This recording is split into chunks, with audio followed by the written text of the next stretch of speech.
লাইভে সকলকে স্বাগতম। নদিয়া টিভির পক্ষ থেকে এই মুহূর্তে আমি উপস্থিত আছি কুষ্টিয়া কুমারখালী ওসমানপুর ইউনিয়নে, কুকসা ওসমানপুর ইউনিয়নে।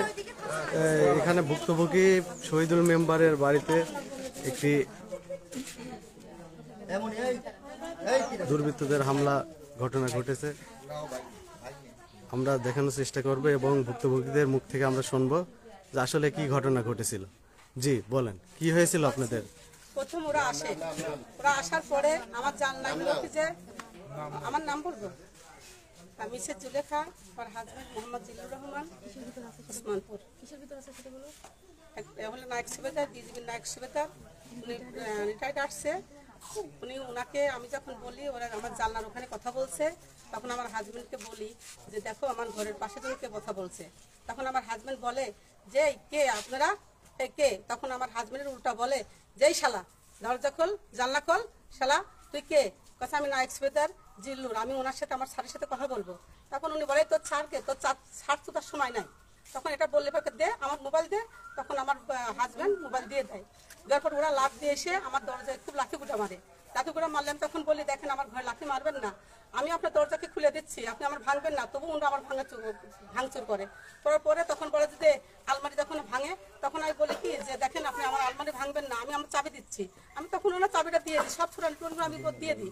তারপরে একজন ওরা আলমারি খোলে, আর সবগুলো আমার সব তছনছ করে তোষক মোচক যা দিন যে যেখানে ছিল সবগুলো ভেঙে ফেলে। ভাঙানোর পরে গহনা গাঠি আমার সব শেষ করে দেয়। তারপরে আমার বলেছে আমার শাশুড়, আমার বেটার বর 27 ভরি সোনা, আমার 5 ভরি সোনা, আমার 4 ভরি সোনা, আমার কিছু দেখে যায়নি। টাকা পয়সা আমার 7 লাখ টাকা ছিল, আমার গরু বাচ্চা 4 লাখ টাকা, আমার ছেলের দোকানে হলো 3 লাখ টাকা, এইগুলা ছিল। আমি এত ওদের হাতে পায়ে ধরে ওরা আমার ধাক্কা দেয়, মারে। ওই যে মুখী ঠাকুর আমার চাচি আমার চাকে মারধর করে। কিন্তু হলো যে আমি কারা মারধর করে? কারা এরা মারধর করে? আর্মিরা। আমি নিজে দেখছি, কিছু মুখ বাঁধা আছে, কিন্তু কণ্ঠস্বর আমার চিনা এবং কিছু মানুষ আমি চিনছি। মিলিটারি ছিল এবং মিলিটারির হলো কি মিলিটারির ছেলে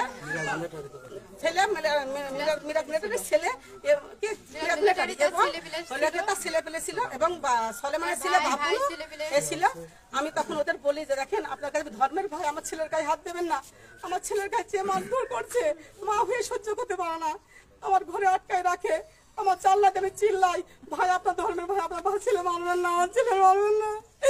আমার ছেলেকে যেভাবে মারধর করেছে মা কোনোদিন সহ্য করতে পারে না। আমি এর বিচার চাই। আমার সন্তান, আমার ভাসুর, আমার ছেলেকে আমি টর্চার করছে, মুক্তি চাই, আমাকে মুক্তি দিতে হবে।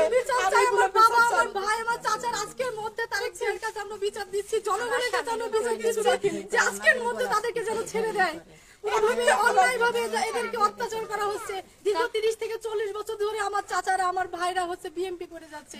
আমি লীগ ক্ষমতায় থাকার পরে তারা গ্রামে থাকতে পারিনি, যখন ক্ষমতা থেকে বেরো গেল আমি লীগ, তখন আমার বাপ চাচারা বাড়িতে স্থান করার পরে এখন পর্যন্ত তারা শান্তিভাবে বাস করতে পারছে না। তারা হঠাৎ করে সেনাবাহিনী হচ্ছে এসে আমাদের এলাকার কিছু লোক তাদের নিয়ে এসে আমাদের এইভাবে অত্যাচার করে, হচ্ছে এর সাথে টর্চার করে, আমার ভাইকে খুব মারধর করে। আমার যে চাচিকে গলা চেপে ধরছে, মুখ চেপে ধরছে, চিল্লাইছে। কি কারণে আপনাদের উপরে এরকম আতঙ্কিত হামলা করলো?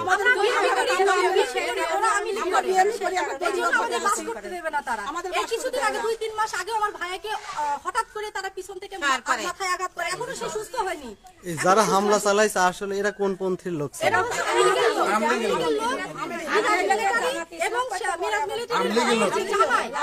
তিনি হচ্ছে সেনাবাহিনীতে আছে, বাবলু নাম।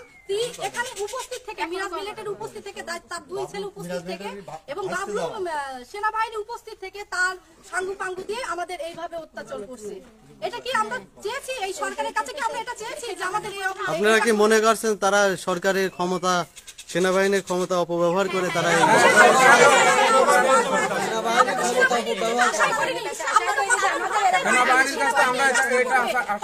কল্পনা করতে পারিনি যে সেনাবাহিনী এই কাজটা করবে। আমরা কখনোই আশা করি না সেনাবাহিনী এই কাজটা করবে। এই যে বাবলুর নামটা বলেন, ইনি কে?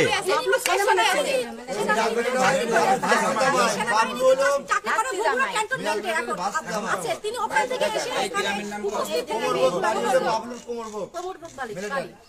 এখন আমরা আপনাদের কাছে, জনগণের কাছে, তারেক জিয়ার কাছে আমার অনুরোধ, আবেদন, আপনারা আমার বাবা ভাইয়ের মুক্তি দেন। আপনাদের দলীয় কোনো প্রতিনিধি আইছিল নাকি বিএনপির পক্ষ থেকে?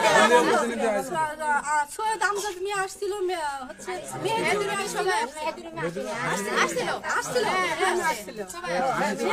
এবং তারা যে ওখানে দেখাও করছে, তারা সবাই আসছিল।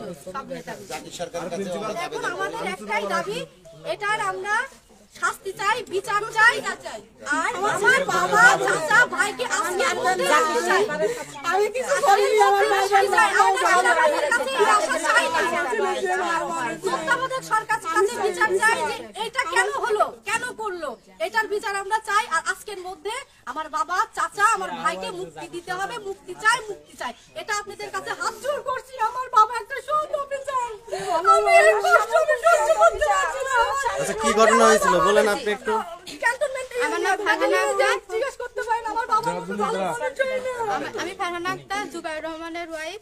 সেদিন আনুমানিক রাত 1:30টার সময় আমরা সবাই ঘুমিয়েছিলাম সাধারণত, মানে রোজার মধ্যে। তারপরে তারা অতর্কিত আমাদের উপরে সশস্ত্র হয়ে সম্পূর্ণ পরিকল্পিতভাবে তারা আমাদের উপরে এসে আক্রমণ করে। আমাদের মানে তালা দেওয়া ছিল, জোরপূর্বক তারা মানে আমরা চাবি দেওয়া সত্ত্বেও জোরপূর্বক সবকিছু ভাঙচুর করছে। যা আছে আপনাদের সামনে আছে, আপনারা ভিডিও করে সবকিছু দেখতে পাচ্ছেন। এখন মূলত এখানে মানে আর্মির লোক ছিল, তারা হচ্ছে যৌথ বাহিনী, তাদের মধ্যে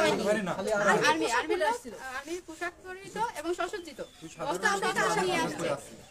অস্ত্র নিয়ে আসছে। কিছু মুখপাতা ছিল, কিছু আমি চিনতে পারছি, নামও জানি। তার মধ্যে উল্লেখযোগ্য ছিল হচ্ছে বাবলু, তার বাবার নাম হচ্ছে সুলেমান। আর আরেকজন ছিল ওয়ারেন্ট অফিসার তপন। আর একটা লোক ছিল হচ্ছে আপনার মুড়া করে ফর্সা লম্বা পাঞ্জাবা ছিল, সে অনেক মারধর করছে এগুলো। আর হচ্ছে আরো কয়েকজনের ছবি আছে, আমরা নামটা জানি না। আমাদের সেই অবস্থায় নেম প্লেট করার মতো অবস্থা ছিল না। তারপরে আর এইগুলো মানে ছিল হচ্ছে আপনার আর্মির। এর বাইরে মানে কিছু লোক ছিল, তাদের সাথে আমাদের আর কি বিএনপি করে দেখে শত্রুতা অনেক, মানে দীর্ঘ 30 বছর ধরে। তার মধ্যে উল্লেখযোগ্য নাম প্রথমে হচ্ছে মিরাজ মিলিটারি, তার 2টা ছেলে রাজবীর, হৃদয়। তারপরে তার ভাইস্তে হচ্ছে আপনার মাসুদ, রাজু। তারপরে হচ্ছে আপনার তার বোনের ছেলে পেলে ছিল। তারপরে আপনার এলাকা তুফানের ছিল। তারপরে আরো অনেক লোকজন ছিল সাথে, আমরা কাউকে চিনতে পারছি, কাউকে চিনতে পারিনি। এখানে আমি আপনার একটা ছবি অবশ্যই যুক্ত করতে চাই।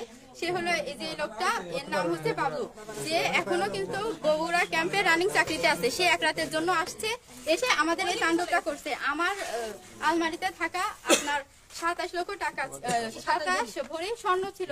তারপরে মানে টাকা পয়সা যা ছিল ওইটার, আমার আলমারিতে যেটা ছিল ওইটার হিসাব নাই। আমার শাশুড়ির আলমারিতে 7 লক্ষ টাকা ছিল, 5 ভরির মতো গহনা ছিল। তারপরে মনে করেন যে আমার একটা ল্যাপটপ ছিল ঘরে, ওইটা খুঁজে পাওয়া যাচ্ছে না। হ্যাঁ, আর জিনিসপত্র যা ভাঙচুর করছে।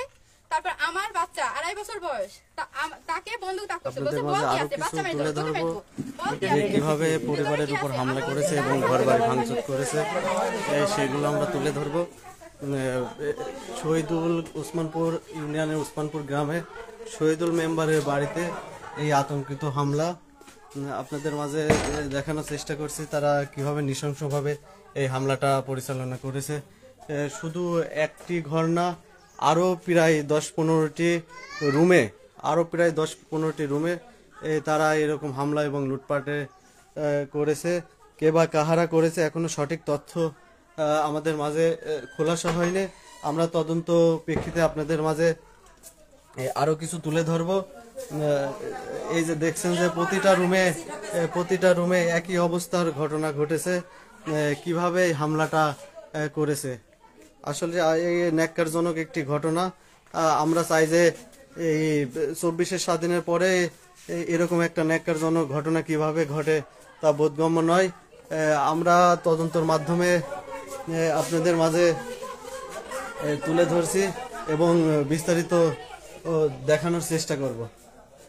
যে এই মুহূর্তে আমরা আছি খুকসা উসমানপুর ইউনিয়নের উসমানপুর গ্রামে।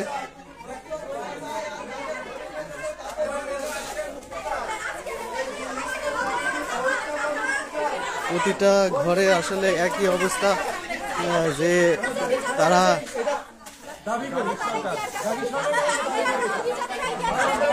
আর এই ন্যাক্কারজনক ঘটনা আসলে কিভাবে ঘটালো, তারা দলীয় নেতা এবং দেশবাসী এবং দেশের সরকারের কাছে আবেদন জানাচ্ছে যে এরকম একটা ন্যাক্কার 24 স্বাধীনতার পরেও যদি এরকম একটা ন্যাক্কার ঘটনা কিভাবে ঘটলো তার সঠিক তদন্ত স্বরূপ তারা বিচারের দাবি করে। আমরা আরো কিছু রুমে দেখানোর চেষ্টা করব, আসলে রুমগুলোতে কিভাবে হামলা চালিয়েছে। আসলে এই ন্যাক্কারজনক ঘটনা এলাকা ভিত্তিক কিভাবে এরা করলো তা বোধগম্য নয়। প্রতিটা রুমে আসলে খুবই করুণ অবস্থা,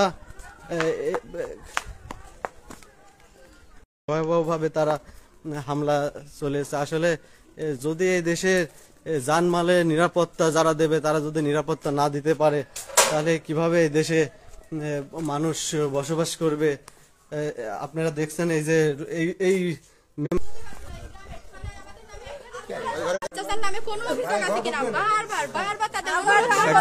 একজন জনপ্রতিনিধির বাড়িতে কিভাবে এই নৃশংস হামলা চালায় তা আমাদের বোধগম্য নয়। আপনাদের মাঝে তুলে ধরছি, দেখেন কিভাবে এই নৃশংস হামলা চালিয়েছে তা আপনাদের মাঝে তুলে ধরছি। ভয়াবহ এই ঘটনা, আতঙ্কিত এই পরিবার। আসলে তারা আজ 3-4 দিন যাবত নির্ঘুম রাত্রি যাপন করছে, যে আসলে কখন যেন আবারও পরবর্তীতে এদের উপর হামলা না হয় এবং প্রশাসনের ক্ষমতা অপব্যবহার করে তারা এই হামলাগুলো চালাচ্ছে। তারা সঠিক তদন্ত এবং সুস্থ বিচারের দাবি করেছে, যেন তারা সঠিক এবং ন্যায্য একজন জনপ্রতিনিধির বাড়িতে যদি এভাবে হামলা চালায় তাহলে পরবর্তীতে আরো ভয়াবহ ঘটনা ঘটতে পারে।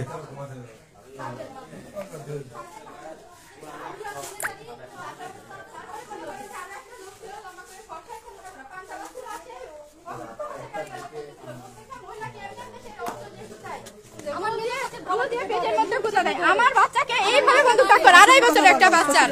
তারপরে আমার শ্বশুর মানে মনে করেন অনেক সৎ একজন লোক, সে হচ্ছে বিজিবিতে চাকরি করছে দীর্ঘ বছর, নাইট সুবেদার পদে। সে র্যাবে ডিআইডি পদে ছিল, তার প্রয়োজনে সিনিয়র পদে চাকরি করছে, প্রয়োজনে তার ক্যাম্পে খোঁজলেন। সে যে ব্যাটালিয়ন গুলোতে চাকরি করছে সেখানে খোঁজলেন। তার মতো সৎ মানুষ হয় না, কেউ কোনো কমপ্লেইন তার মাধ্যমে তার দিতে পারবে না। আমার হাজবেন্ড এই নৃশংস হামলার তারা সঠিক তদন্তের মাধ্যমে বিচারের দাবি করেছে এবং দলীয় নেতাকর্মী এবং দেশের যারা সরকার প্রধান আছে তাদের কাছে তারা বিচারের আবেদন জানিয়েছে, যেন এই নৃশংস হামলার সুস্থ তদন্ত এবং বিচার তারা পায়। একজন জনপ্রতিনিধি, এলাকার জনপ্রতিনিধির বাড়িতে কিভাবে এই হামলা চালায় এলাকাবাসী এবং তাদের বোধগম্য নয় যে কিভাবে এই হামলাগুলো নৃশংস হামলা চালিয়েছে প্রশাসনিক লোক দিয়ে।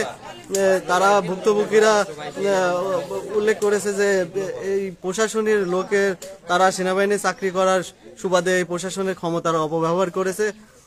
আমরা তাদের মুখ থেকে এই মুহূর্তে শুনছি আসলে কিভাবে এই ঘটনা ঘটিয়েছে তা আমাদের বোধগম্য নয়।